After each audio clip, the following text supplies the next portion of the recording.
క్రీస్తునాథునియందు ప్రియమైన సహోదరి సహోదరులారా, ప్రభు క్రీస్తు తన బహిరంగ జీవితం ప్రారంభించి 3 సంవత్సరాల పాటు దేవుని రాజ్య విస్తరణకై పాటుపడ్డారు.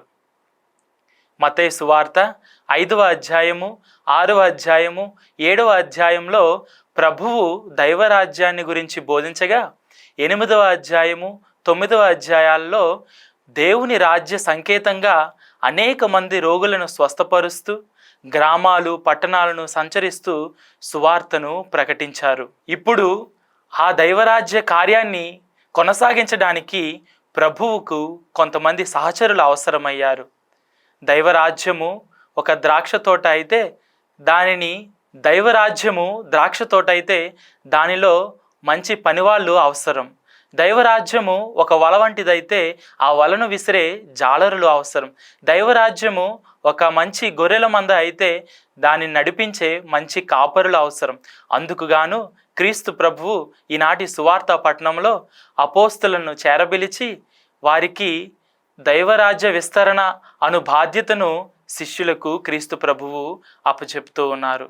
వాస్తవానికి అపోస్తలులు సాధారణ వ్యక్తులు, గలిలయ ప్రాంతానికి చెందిన వాళ్ళు. సమాజంలో విద్యావంతులు కాదు, అధిక సంపన్నులు కూడా కాదు. అయినను క్రీస్తు ప్రభువు వారికి దైవరాజ్య స్థాపన అను గొప్ప బాధ్యతను అందిస్తూ ఉన్నారు. ప్రభువు ఈ కార్యాన్ని అపోస్తలులకు అప్పచెప్తున్నారు అంటే దేవుడు మానవుని యొక్క గొప్పతనాన్ని చూసి కాదు, కానీ మానవుని యొక్క సిద్ధత, విశ్వసనీయత అను గుణాలను చూసి దేవుడు తన కార్యాన్ని మానవులకు అప్పగిస్తారని మనకు ఈనాటి సువార్త పట్టణం తెలియజేస్తుంది. క్రీస్తునాథునియందు ప్రియమైన సహోదరి సహోదరులారా, మనము కూడా జ్ఞాన స్నానం ద్వారా క్రీస్తు ప్రభువుకు అపోస్తలుల వలె శిష్యులమయ్యాము. క్రీస్తు ప్రభువు అపోస్తలులకు అప్పగించిన బాధ్యతనే మనకు కూడా ఈనాడు అప్పగిస్తూ ఉన్నారు.